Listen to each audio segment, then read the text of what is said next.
Haji Mwizera Ali bwabadde nga yakatuuka mu kkooti nga yeetegekedde okubanga oba oli awo munnange alaba okuwuliriza kusaba kwe kweyimirira alabe ng'olunaku olwaliro bamuwa bbairo naye munnange gye bukeeredde oba gye buzibidde oba lunaku gye lugweredde ng'ebintu bagaanye nga bagambye nti bamukomyewo ennaku z'omwezi nga 5 omwezi guno gwennyini gwe tulimu balabe tomanya bayinza omuwa ekyenjawulo ekibaddewo munnange nti olunaku olwaleero ne Sheikh Umar naye alabiddwako mu kkooti ebbanga libadde lyetoolodde nga tuwulira biwulire nti musibe era naye olunaku olwaleero munnange naye kyaddaaki naye alabiddwako Hajati abaddemu obuteerere nga bulijjo era tulabyeko awo ne lwoyaawe nga exchanging ebigambo wamu n'abannamateeka abalala. My Lord, counsel, you are not going to divert me. I am responding to section. It should be restricted to what we stated. I'm responding to section 14(2)(c, and that is what was raised. Your worship, we need some order in this. My brother, please do not distract me. For your record, I cannot be distracted. For your record. Most obliged. And I request my brother, respect the speaker. When he raises it up, we take a seat. And very senior to him, you should really respect him. And when he stand down. So my brother, it's my day. What does the principles of justice require? What do the principles of equity require? What do the principles of good conscience require? Under the instant case, where even the registrar wants to receive particulars of sureties, but cannot go further to hear anything further than that. What is justice? When we are going to adjourn the matter, then when a person who can entertain it comes and you see, think about it. Your Honor, it is my duty as a Minister of Justice to make sure that any illegality, whether it works on my behalf or against my behalf, it is my duty to make sure that it is arrested at the earliest opportune time. And I submit that, Your Honor, the best that this court right now can do is either adjourn this matter till a judicial officer that is authorized appears to handle, or Your Honor, seek supervisory intervention to have this matter reallocated before any other judge today, and we have this matter disposed of today.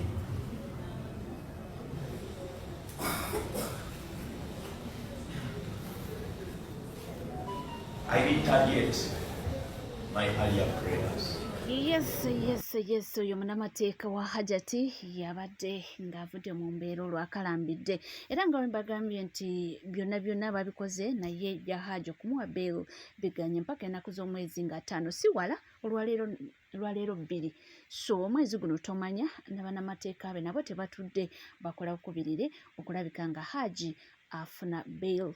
Ate amawulire ag'ennaku bbaasi ya Bizimikan egenze n'esaabala abasuubuzi 2 ku luguudo Lukaya era nga wetwogerera omusuubuzi omu afiiriddewo Mbulaga ate omulala n'asimatikawo n'ebisago eby'amaanyi ennyo kitalo nnyo era kitalo ddala nga wetugenda mu festive season era munange buli kimu kati kyakwegendesereza naye ate Mukama yasinga buli kimu. So mawulire ga nnaku nnyo si malungi nnyo nnyini ddala naye nga tweyongera okuba nga tusabira omulwadde asobole okuba nga atereera ate nno nga bwe tusabira n'omwoyo gw'omugenzi oyo atuvudde ku maaso mukama muwe ekiwumula ekirungi n'okuba nga amusonyiwa byonna ebyamusobako n'okusabira ab'eŋŋanda wamu n'emikwano nga tweyongerayo n'olunaku olwaleero Dr. Kano Kizza Besigye naye aleeteddwa mu kkooti kugambye aleeteddwa naye mu kkooti ne munne nga wabavunaana katusooke tulabe ku ebyo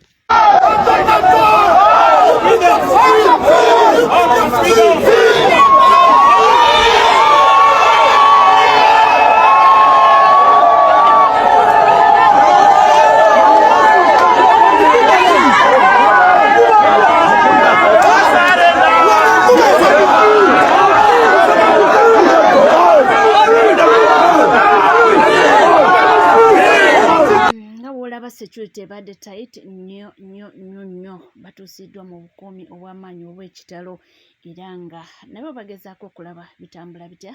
Mu nsonga eno tulabyeko munnamateeka we Lord Mayor Erias Lukwago ng'alaga obutali mumativu n'obwenyamivu engeri mbu gy'ayisibwamu. Mr. Chairman and honorable members, earlier on we made a prayer that we be permitted an opportunity to have an interface with our clients here. It's one of the issues we are going to address. If we may be granted that opportunity to discuss, all these issues are rising because of the fact that we have been denied access to our client. Even when he came in here, it was difficult even to wave at him. But Council, how did you arrive at that number? Did you consult them or you didn't consult? It was your choice or it was their choice? It was his choice first when we met him at Luzira. And that was once. If the first time I went to Luzira, I was denied access to him. I even talked to the Abasaija. And I told him I have a list of lawyers here. I want to finalize these processes. You can confirm this with the Commissioner of Prisons. They stopped me at the gate there. They stopped me from accessing the upper prison where I was. So what else did you want me to do under those circumstances? I was in charge. The lead counsel had not yet come into the country. So I generate a list as requested by him. I go to Luzira to talk to him to see how we finalize the process of instructions. I'm blocked at the entrance. I seek for the intervention of the Commissioner General of Prisons, all in vain. Now I come here, they raise technicalities. I am asking this one, now that he's here, can I have a word with him over all these issues? Is there any harm on that?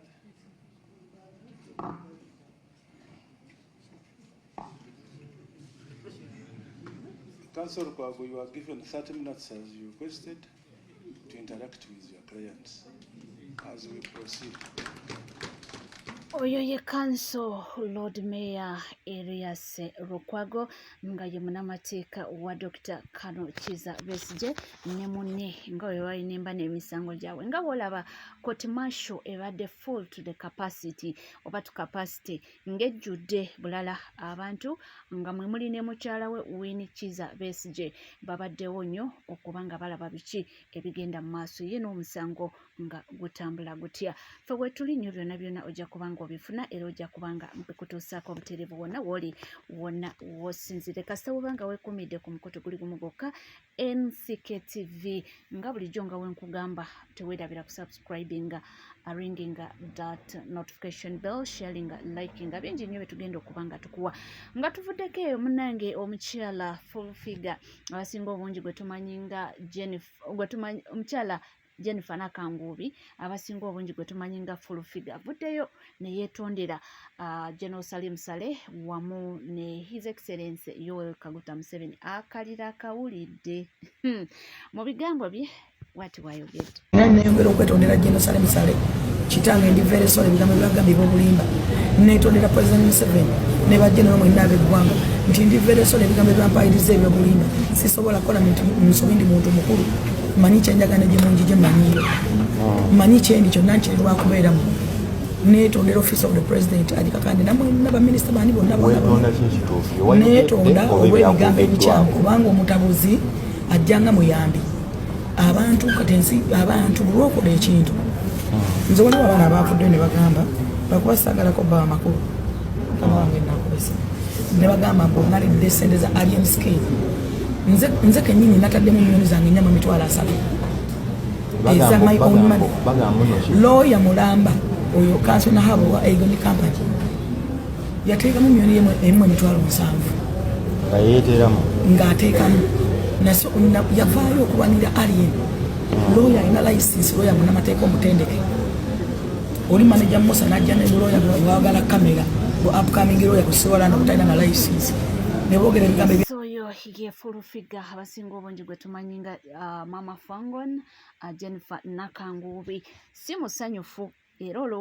nga woowulidde enjogera ye atuuse era nabanga ayogera ku manager Musa ono ye manager wa Alien Skin naye ebintu embeera nga bweri kirabika bayina obutakanya oba tebakwatagana bulungi era fulufiga akyali munyiivu gyali kusinziira ku bigambo byayogera annyonnyola ku bintu by'abanamateeka kibo kye bagamba mbu Fango neyina banamateeka baayo naye ate fulufiga ye yali ayagala aleeta ababe kati awo simanyi wuliriza bibi n'ebigambo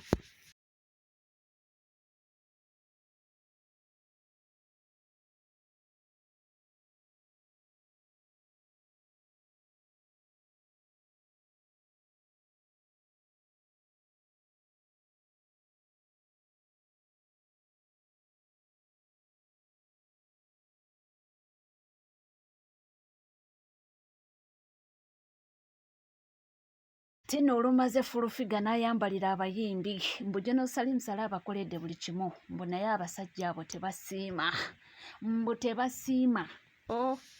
ne constitution tokkirizibwa kunyiiza balida General Salim Saleh bw'aba anyiize kinga katako okwambala engatto n'okwambala enjegere zonna okuzijjayo okumugayidinga aleme kugenda mu ddibu bwesungu kubanga watuukira okukwata peni bona General Salim Saleh akutte peni nawandika akapapula kannamukekeera ate nga nkimanyi Kenzo omuwabuzi wa president wa creative tagenda kusobola bapromota namayimbi kubajja mu ggulu mbo beyiye wali baagala Christmas baagala kweteekateeka bali bubengo genda ekimuluma butamusiima kiki kyatabawadde Salim Saleh kikyatawadde bayimbi recent yakateeka ba TikTok akuperera olumiyoni 2.2 abayimbi oli yakuba ebiyimba mbuno mu Christmas yakama mu Salimata oli naganze nditegese wakadonkamu nze ndi mukulu wa biyimba byakadonkamu nze nateeka ekivu kyansala Saleh yagamba toteeka ekivu kikusala yakula ndi okutegeka ekivu Saleh Saleh bwe yalaggira okuyimba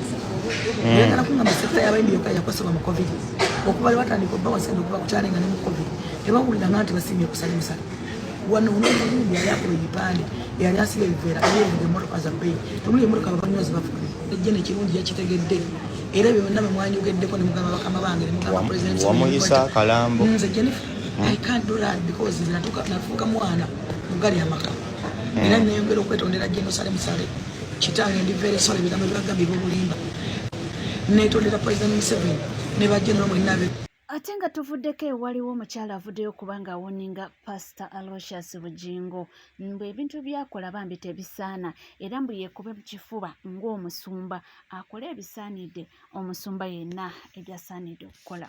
Musumba Bugingo osekako osanyuka olwaleero but tomorrow will be you. Bw'olowooza senga kati poliisi emala n'ekukwata omukwasi n'ekukasuka mu gundi yaayo bannayuganda bagenda sanyuka bitya? Mbuuzaako bubuuza. Bw'olowooza bagenda kukaaba oba bagenda kusanyuka? Ye senga essaala eyo gy'osoma senga odde ewaka ng'ekubye oyo omukazi wo gw'olina n'abantu bonna b'olina e Namayumba nga be bafudde ogenda kiwuliramu otya? So kaakati tulemenga kubeera awo tudde ku bantu omuvvoole. First of all, ebitiibwa mukyala Winnie by'alina, ebitabo by'alina not even a quarter by'olina. Ate gwe bw'oba toyagala bakuddemu bwe biba nga bikuluma okuddamu lwaki tosirisaako ku mumwa gwo? Sirikira gy'oli teri muntu agenda kuddamu. Ebyo byowooza nti bonna simanyi balwala empanama ejja kutandikira ku ggwe. Bonna balwala ebitundu by'ekyama bitandikire ku ggwe. Bonna bakola ebiki bitandikire wuwo. Kubanga ffe tukooye bwe yali badde nga abantu bajja to get nze kati ntya waliwo wendaba ekifaananyi kye nga nina abaana bange nenkabuuka mangu nempuliriza edda nga abaana beebase oba nenteeka omuntu mu matu kuba mmanyi agenda kubawo ebigambo ebitakola ki ebitanyuma mu matu g'abaana ebitanyuma mu bantu ng'otudde oyina abawala abakuze abanaatera okuleetera abaami naye bannanga abaana bo obalese future yabwe yo togitunuulidde nga taata ani ayagala okujja ew'omuko ng'omuko talina bwongo bw'atyo omuko ng'amaaso entungo tafaayo manyanga sezaala ani eyali yagadde okubeera so nga bambi abaana oli kubattira future muntu yali yagadde muwalawo kuba abaana balabika bulungi nnyo ate basomye they are educated naye kati akwata education ye eri yonna afunye engineer munne amuleete naye balengera kozesa ekigambo kye yakozesezza ku mukyala Winnie byanyima anti baleete nkwatidde mukamwambu mumbatuutu ate munnange nga tuvuddeko eyo anti munnange Kasuku yayanjudde mwana munne oba omwana munne yamwanjudde mu maka g'abakadde baabwe kakati topiki yeeriku eya Kasuku afuuse Kasuku kakati waliwo akakiripu ke baafulumizza nga Kasuku annyonnyola akaana akawala akaali ka potable kano we kajja mbu nga kambadde obulungi obugatto obwali obulungi nga bukutte bulungi kati kino kye bagamba mbu alabika yali agamba oyo essaawa eno mukyala we waliwo abasajja abamu nga bali lake sammena lake akawala kajja nga kambadde akagatto manyi akakondo nga kali crisp be kati kasongovu naye nga tebakakoze bintu bingi ng'akambadde ng'obugere bwokka omwana oba obugere abukuutirawa ng'obugere bwokka kati najja nga yabadde akateeteeyi kale eyo oba ebeera etya ebeera nga ayani ogimanyi eyo kala eringa iron. There is that color, I don't know, nga bolabe yo laptop yo, kala ya laptop yeyo. Bwetyo. Silver, I think. Kati ng'omwana oli taina kabina mabina. Aina otubina. Otubina otumanyi. Tuba tuli awo nga tutinitini, tulinga okwagala okugejja naye nga tutinitini, naye nga twa round bulungi betu. Bulinga bono obugati bw'omwana akaaba. Obutegeera kati Katonda kye yawa omwana oli nga yenkana najja n'abeera n'otuwato otuwato nga kaliwe emitima ne gye tuvaamu mu ndongo mu disco ne tutunula beetu ne tugamba ne tufubutukawaawo najja ng'alina kira otubeere si amabeere oba agabeere otubeere tubanga otutini naye nga si tutini kati nga bw'otunula booti ogamba ekituufu kye tuliko ki kati najja nayambala akagoye ako yakasuulako nga eno waggulu asibyeyo kaguwa kati kajja wano bwe kati wano nga kabikkawo be kati ngene emabega yonna back show kati wano nga ku kiwato ne kajja ne kakola bwe kati okitegeera ne kagwa ku tubina tuli twengunyonyodde ne kalyoka kakkirira naye nga munda temuli mpali ati obeera olabira wano ku West Line wano nga temuli mpali kati ng'alina obuntu buno obeera ng'oba butiiti naye waliwo buno obuli modani bubanga bwabuuma bwe buti naye nga kali light nga kamwetoolodde bannange twali tulina bakyali baffe byebyo oyo ye Kasuku waffe alina engeri gy'annyonnyolamu ebintu era olunaku lw'eggulo ebifaananyi n'ovidiyo emaze okubanga bulabwako ng'ali ne mukyala we abantu ne batandika bannange Kasuku bulijjo ng'atuwanira mabina kumbe ku gurawundi bibeera ddala bulijjo ng'ayogera kino na kino munnange bagamba emmeeme kaatale ayinza okuba bulijjo ayogera ng'ayogera bye mwagala okuwulira ng'abateeka mu sisitimu munyumirwe emboozi gy'ayogera naye nga yiye ng'omuntu ayina kyayagala so abaana bagambye mbu omuntu gwe yali awaana nga webirabye mu katambi omwo mbu yandibanga yali awaana mukyala we gwe twalabye olunaku lw'eggulo abantu bangi bulijjo beebuuza mukyala Kasuku naye Kasuku alina omukyala naye bannange kati olunaku lw'eggulo oluvannyuma lw'okubanga bamulaba ebigambo bingi ebitambula naye nga kyekyo ekigenda mu maaso nkugamba kyomuntu titi weerabira kubanga osubscribing omukoto guli gumu gwokka MCK TV mukwano bwobanga tona subscribinga kekadde subscribinga ringinga that notification bell sharinga likinga tulina amawulire mangi nnyo nyini ddala era bye tulina okubanga tukutuusaako olunaku lwaleero yes olunaku lukyali naye nga bingi ebyetooloola ddala waneeno mu ggwanga Uganda naye nga tugenderera okuba nga tutuuka mu festive oba tuyingidde festive periods bannange bagamba mbu enjoy life but enjoy responsibly tuli wamu tukize tube nga tukwerekereza tujja kuba nga tukoma mu maaso n'amawulire mangi nnyo temuvaawo.